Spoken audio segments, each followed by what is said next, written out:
दोस्तों नमस्कार। एक हाथ देश को उलझा दीजिए और दूसरे हाथ देश को ही बेच डालिए।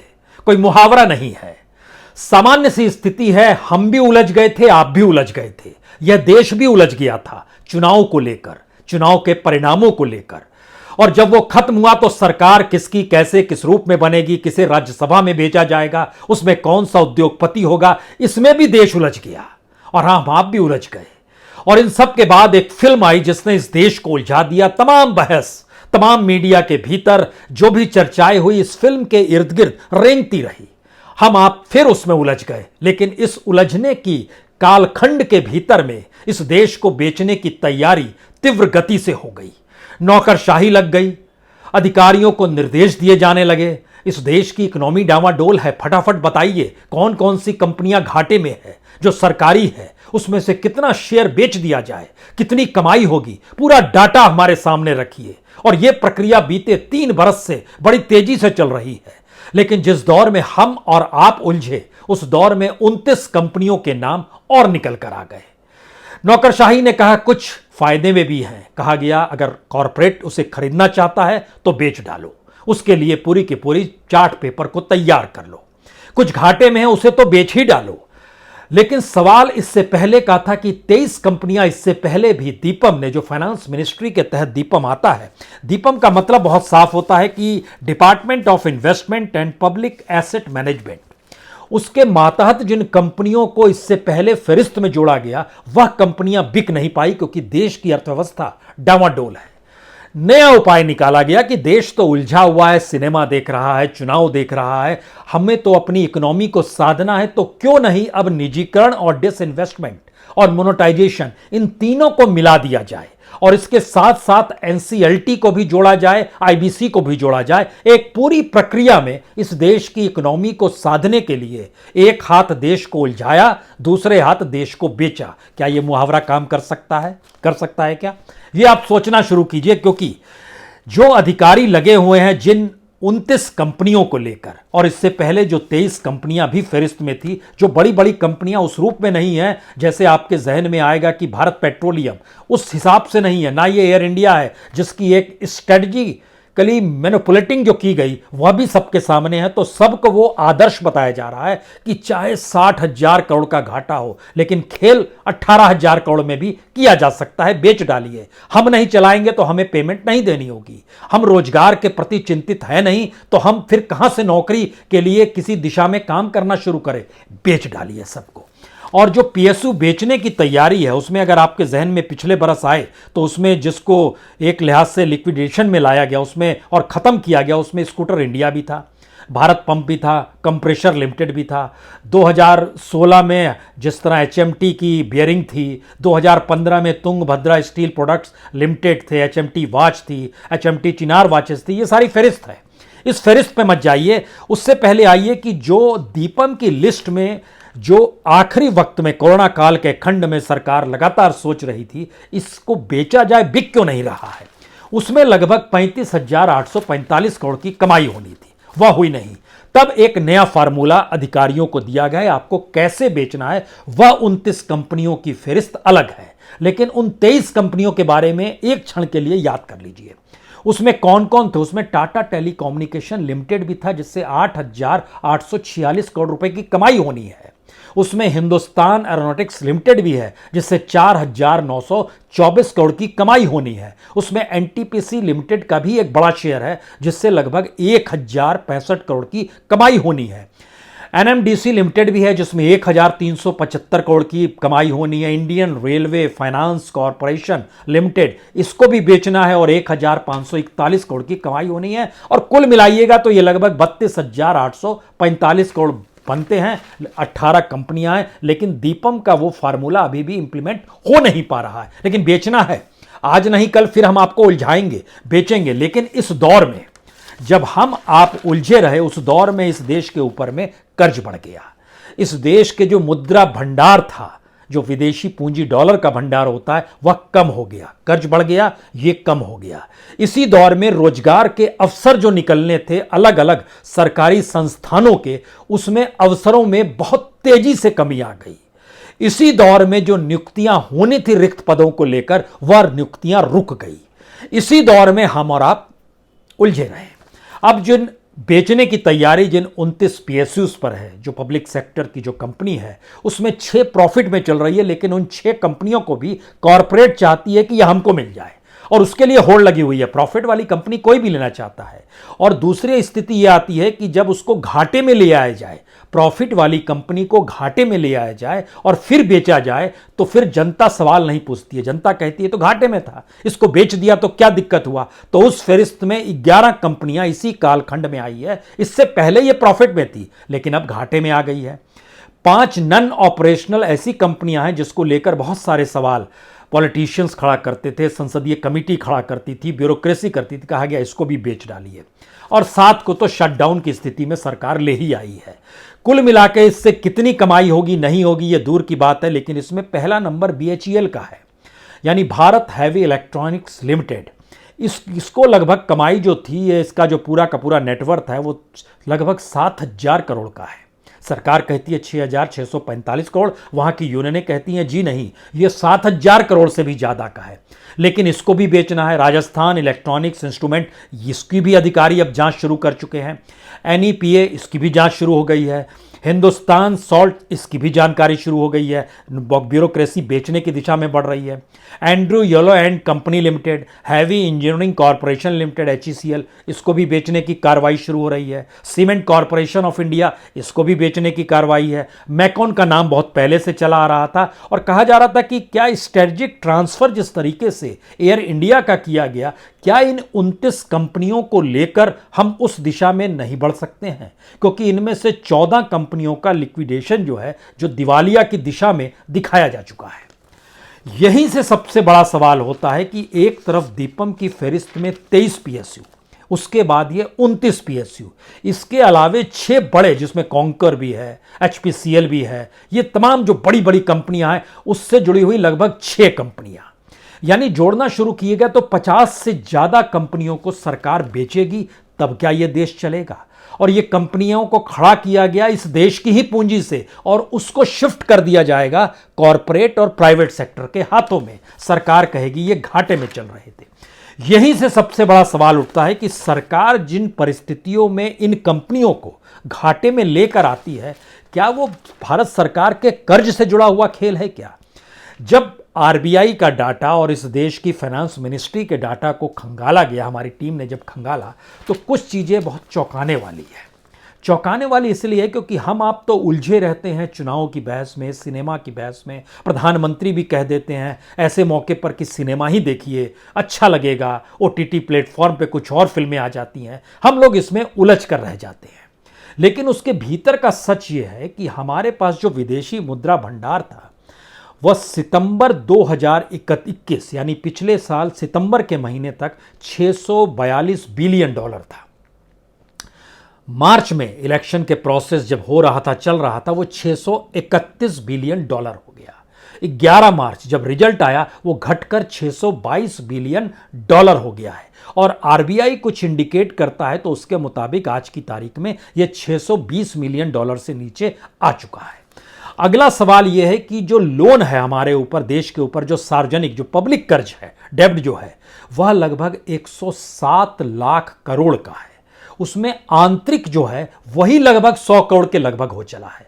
अब आप कहेंगे ये आंतरिक कर्ज क्या होता है और बाहरी कर्ज क्या होता है? बाहरी कर्ज IMF से लेते हैं, वर्ल्ड बैंक से लेते हैं, मित्र देशों से लेते हैं, जो कुछ NRIs हैं उसको लेते हैं। उसको जो चुकाना होता है वो डॉलर में चुकाते हैं, पाउंड में चुकाते हैं, यूरो में चुकाते हैं। लेकिन जो आंतरिक, जो हम 100 लाख कर्ज बोले, ये हमारा आपका ही पैसा है, जो कर्ज के तौर पर सरकार कैसे बाजार से उठा लेती है, और इन्फ्लेशन यानी महंगाई बढ़नी शुरू होती है, बैंक इंटरेस्ट रेट कम कर देते हैं, RBI इस दिशा में जाती है कि हम चीज़ों को देख भर रहे हैं, हम देखेंगे कि इंटरेस्ट रेट और कम नहीं हो या आपको कुछ लाभ हो जाए, वो कहती है। लेकिन सवाल है ये पैसा जाता कहाँ है? अभी तक हम आप सिर्फ समझते रहे कि दरअसल कॉरपोरेट पैसा लेके उड़ जाता है, और उनकी तादाद तो बड़ी जबरदस्त है, यकीनन है। लेकिन इस दौर में सरकार बैंक से पैसा ले रही है, बीमा कंपनियों से ले रही है, रिजर्व बैंक से ले रही है, कॉरपोरेट कंपनियों से ले रही है, और म्यूचुअल फंड का भी पैसा सरकार के पास आता है, जो अलग अलग मार्फतों से आता है। यही आंतरिक कर्ज होता है जो सरकार पर है। आप कहेंगे कि हमारा पैसा सरकार ने ले लिया, सरकार उसको अलग जगहों पर लगाएगी, इसका हिस्सा भी लेकर आते हैं, क्योंकि आज की तारीख में जो दिवालियापन देश के भीतर की इकोनॉमी का है वो इतना डराने वाला है कि जो 5 ट्रिलियन का सपना देखा गया, उसके पाने के लिए जितनी पूंजी सरकार को लगानी है इंफ्रास्ट्रक्चर में, उतनी पूंजी बीते 10 बरस में नहीं लगी। जब मनमोहन सिंह की सरकार और मोदी की सरकार 2008-9 से 2017 तक के कालखंड में भी उतनी पूंजी नहीं लगी जितनी पूंजी अब लगानी होगी अगर आपको 5 ट्रिलियन तक 2025 में पहुंचना है। तो इम्पॉसिबल सी चीज है। लेकिन सरकार इस दौर में जो मार्केट स्टेबलाइजेशन बॉन्ड लेकर आती है, जो ट्रेजरी बिल लेकर आती है, जो स्पेशल सिक्योरिटीज लेकर आती है, जो गोल्ड बॉन्ड लेकर आती है, जो स्मॉल सेविंग स्कीम लेकर आती है, जो कैश मैनेजमेंट लेकर आती है, ये सब कुछ सरकार की वो चकरगिन्नी की तरह है जिसमें हम और आप उलझे रहें और सोचते रहें कि इससे पैसा बनेगा। यह दरअसल सरकार उसी बाजार से कर्ज ले रही है जिसको लौटाएगी कैसे उसको नहीं पता है, क्योंकि साल दर साल, महीने दर महीने अगर सरकार का कर्ज बढ़ रहा है और सरकार की रईसी में कोई कमी आई नहीं है, तो इसका मतलब यह है कि सरकार एक ऐसी इकोनॉमी पे सवार हो गई है जिसमें जनता के जरिए पैसे को निकालना भी है और जनता को कर्ज में डुबाना भी है, जनता को महंगाई में डुबाना भी है और अपनी रईसी को उस महंगाई में भी लगातार 5 सितारा जीवन को जीने की दिशा में भी बढ़ जाना है। जो विदेशी कर्ज है ये तकरीबन जीडीपी का 21% है। जो पिछले मार्च में बजट रखा गया उस समय की हम जानकारी दे रहे हैं, ये 570 अरब डॉलर जो बताया गया, जो बढ़कर लगभग अब 600 अरब डॉलर तक अगले बजट तक में पहुंच जाएगा जब बजट आपके सामने आएगा। इसका मतलब ये है कि हम जो सरकार जो भी कमा रही है उसका 19% वो उसी कर्ज को चुकाने में लगा देती है जो विदेशी कर्ज है। आंतरिक कर्ज तो चुकाती नहीं है, वो लगातार बढ़ते चला जा रहा है। अब इस परिस्थिति में सबसे बड़ी बात यह है कि सरकार जो कहती हम पैसा लगा रहे हैं, हम तो उलझे रहे थे चुनाव में और सिनेमा में, हमें समझ ही नहीं आया। सरकार कहती है हम तो पैसा इंफ्रास्ट्रक्चर में लगाते हैं ना। तो जो गवर्नमेंट और सरकार की अपनी जो डॉक्यूमेंटेशन है, हमारी टीम ने जानकारी निकाली कि जो नेशनल इंफ्रास्ट्रक्चर पाइपलाइन है जो 2020 से 2025 तक के लिए बनाया गया, तकरीबन 1.5 ट्रिलियन डॉलर का, यानी 111 लाख करोड़ का, उसमें कितना पैसा लगाया गया। और पैसा 2020 में जो कहा गया था, तो हम तो आज 2022 में आपके साथ खड़े हैं, तो 2022 में जानकारी आई कि लगभग 1.1 ट्रिलियन डॉलर और इन्वेस्ट अभी करना है, यानी 0.4 ट्रिलियन डॉलर ही इससे पहले 2 साल में लगा है। तो लगाने की हवा और कर्ज लेकर और जनता को कर्ज में डुबोकर, इंटरेस्ट रेट कम करवाकर, बैंक, आरबीआई सबको अपने अनुकूल कर कॉरपोरेट कंपनियों पर भी दबाव बनाकर एक ऐसी परिस्थिति की इकोनॉमी खड़ी की गई जिसमें रोजगार कहां से होगा, जिसमें उत्पादन कहां से होगा, जिसमें वो बाजार कहां से होगा और बाजार में खरीदार कहां से होगा। ये सारे सवाल इस दौर में गायब हो गए क्योंकि हम लोग उलझे रहे चुनाव में। और अब जो इकोनॉमिस्ट अलग अलग जानकारी देते हैं कि लगभग भारत को 1.14 ट्रिलियन डॉलर इंफ्रास्ट्रक्चर में खर्च करना होगा अगले 2 साल के भीतर में, तभी हम 5 ट्रिलियन की इकोनॉमी को पा पाएंगे। तो 2008 से 2017 तक मनमोहन सिंह और मोदी के पहले 3-4 साल में 1.1 ट्रिलियन डॉलर ही इन्वेस्ट किया गया। तो 2 साल में कैसे संभव है? ये असंभव सी चीज है। लेकिन फिर भी हमें चूंकि उस इकोनॉमी का एक खाका खड़ा करना है तो ये खड़ा किया जा रहा है। इसमें एक सबसे बड़ी बात है कि हम दरअसल एक ऐसी फ्रॉड इकोनॉमी के शिकार हो गए हैं जिस फ्रॉड इकोनॉमी के दायरे में बैंक भी खोखला हो जाता है और कंपनियां भी कुछ नहीं कर पाती और जांच कंपनी तो और कुछ नहीं कर पाती। आप कहेंगे ये कैसे संभव है? हम इसमें एक टेस्ट केस आपको बतलाते हैं। जैसे HDIL कंपनी है, उसके कुछ डॉक्यूमेंट हमारे पास आए, उसमें जानकारी मिली कि ये दरअसल रियल एस्टेट की कंपनी है जो हाउसिंग डेवलपमेंट इंफ्रास्ट्रक्चर लिमिटेड है। अगर आपको याद होगा तो इसी ने Punjab and Maharashtra cooperative bank को लूटा, करोड़ों रुपए का घपला घोटाला किया, वो बैंक डूबने लगा, जनता को मुश्किल होने लगी। जो खातेदार थे लाइन में खड़े रहे, अपने पैसे को निकालने के लिए खड़े रहे। सरकार बोला हम कुछ अरेंजमेंट करते हैं, अब 5,000 निकाल सकते हैं, 10,000 निकाल सकते हैं, लेकिन आज तक वो चीज़ें पटरी पर आई नहीं है जो Punjab and Maharashtra cooperative bank को HDIL ने किया। और HDIL के नाम जो थे राकेश बधावन, भूले नहीं होंगे, उनके बेटे थे सारंग बधावन। कंपनी दिवालिया हो गई। ये गई आईबीसी के पास और एनसीएलटी के पास। एनसीएलटी ने पिछले सितंबर को एक फैसला सुनाया। उन्होंने कहा कि दरअसल कॉरपोरेट इंसॉल्वेंसी और रेजोल्यूशन प्रोसेस जो है इसकी अब समय सीमा नहीं बढ़ाएंगे। उसने डिसीजन ले लिया। उसके बाद उस मामले को एक दूसरे ट्रिब्यूनल में ले जाया गया। उस ट्रिब्यूनल ने इसी 2 महीने पहले जनवरी में कहा, हम लोग तो चुनाव में उलझे हुए थे, जनवरी में कहा नहीं नहीं एनसीएलटी का फैसला गलत है, जो इसके खरीदार हैं वो सामने आए। खरीदार तो पहले भी सामने आ रहे थे, जिसमें शारदा कंस्ट्रक्शन लिमिटेड था, जिसमें बी राइट रियल एस्टेट था, जिसमें अर्बन अफोर्डेबल हाउसिंग था, जिसमें टॉस्कोनो इंफ्रास्ट्रक्चर था। लेकिन एक झटके में इसी दौर में जब हम आप चुनाव में उलझे हुए थे, अडानीज इसमें आ गए और अडानीज प्रॉपर्टी ने कहा हम भी खरीदेंगे।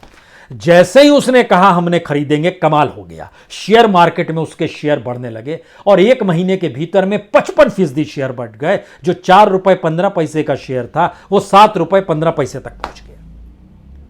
शेयर में जबरदस्त इजाफा होने लगा। यानी जैसे ही अडानी का नाम आया और वो सरकार के साथ खड़े हैं, शेयर मार्केट बढ़ने लगा और इसका मार्केट कैप बढ़ते बढ़ते 335 करोड़ तक हो गया एक झटके में, क्योंकि 55% शेयर बच गया। तो शेयर मार्केट को कैसे चलाना है, एनसीएलटी का कैसे उपयोग करना है, जो बड़ी बड़ी कंपनियां खुद को दिवालिया घोषित करती है उनके साथ कैसे इकोनॉमी का खेल करना है। क्योंकि आज की तारीख में जो लिस्ट निकल कर आई उसमें बड़ी तादाद में जो आईबीसी के हिस्से में कंपनियों की तादाद है, इनकी संख्या जो है, जो आईबीसी का मतलब है insolvency and bankruptcy board of India, 4708 मामलों में से तकरीबन 1640 मामले इसी तरीके से फंसे हुए हैं जैसे एचडीआईएल का मामला फंसा हुआ था। यानी सत्ता के नजदीक का कोई कॉरपोरेट उसको खरीदने की दिशा में जैसे ही बढ़ेगा, चीजें अनुकूल होने लगती हैं और सत्ता के अनुकूल जो कॉरपोरेट होता है उसको जो लाभ होता है वह बड़ी तादाद में लाभ सरकार और पॉलिटिकल पार्टी को दे देता है। और इस पूरी प्रक्रिया के भीतर में जब हमने निकालना शुरू किया कि जो लगभग 4708 केसेस जो आईबीसी के सामने और एनसीएलटी के सामने पहुंचे और उसमें से जितने मामले को जो लगभग 2000 से ज़्यादा कंपनियों का दिवालिया घोषित करके लिक्विडेशन की तैयारी भी कर ली गई, ऐसी प्राइवेट कंपनियों में भी जो रोजगार के अवसर थे उनकी संख्या भी तकरीबन 72,000 से ज़्यादा थी, वह भी गायब हो गया।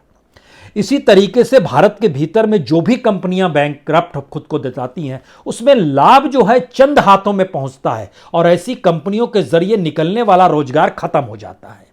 और यह स्थिति पीएसयू में भी आई और यह स्थिति बैंकिंग सेक्टर में भी आई, यह स्थिति बीमा कंपनी में भी आ रही है। और एलआईसी की फाइल जो हम बार बार कह रहे हैं इतनी करप्ट हो गई है क्योंकि एलआईसी जिन शेयर्स को खरीदती है वो सरकार के जो सबसे करीब के लोग होते हैं उन कंपनियों के शेयर खरीद लेती है, जिससे वो बाद में पैसा लेके फरार हो जाए, भाग जाए।